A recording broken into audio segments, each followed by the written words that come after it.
السؤال الأول من قول الله تعالى: قل أطيعوا الله والرسول فإن تولوا فإن الله لا يحب الكافرين.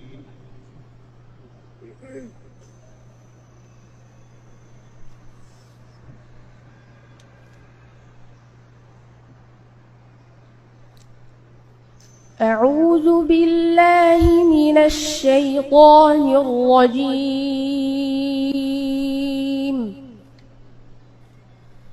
بسم الله الرحمن الرحيم.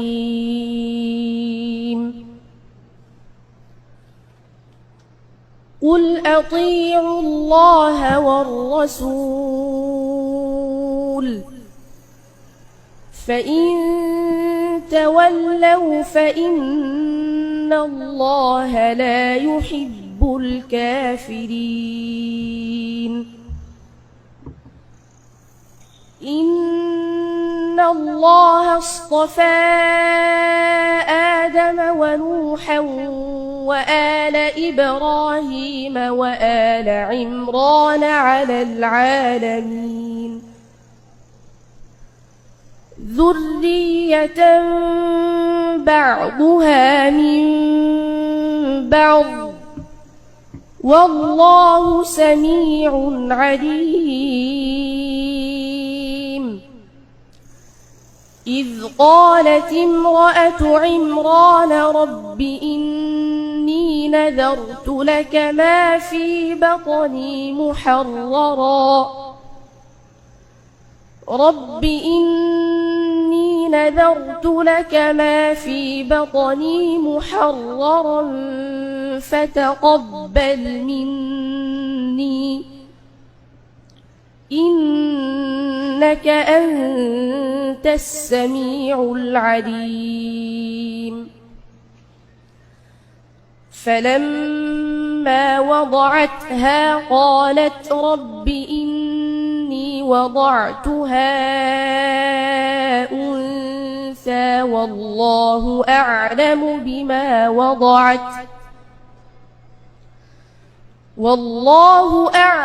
بما وضعت وليس الذكر كالأنثى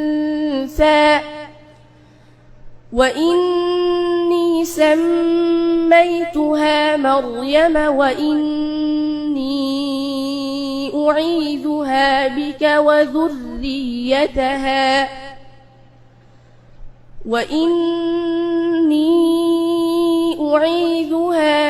وذريتها من الشيطان الرجيم. فتقبلها ربها بقبول حسن وأنبتها نباتا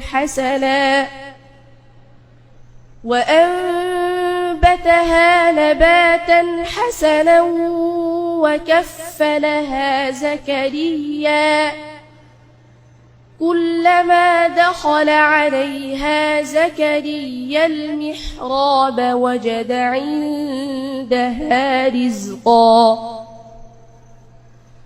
قال يا مريم أنى لك هذا قالت هو من عند الله إن الله يرزق من يشاء بغير حساب.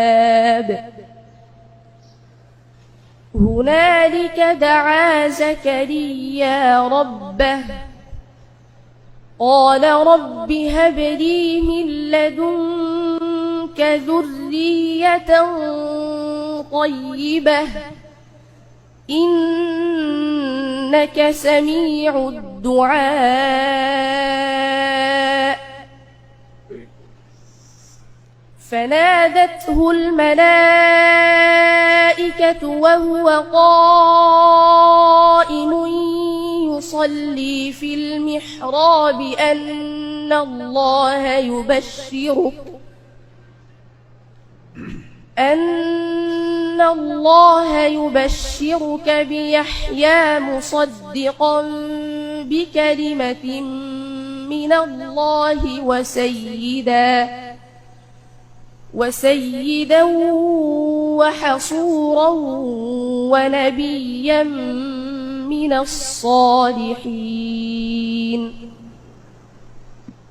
قال رب أنى يكون لي غلام وقد بلغني الكبر وامرأتي عاقر قال كذلك الله يفعل ما يشاء.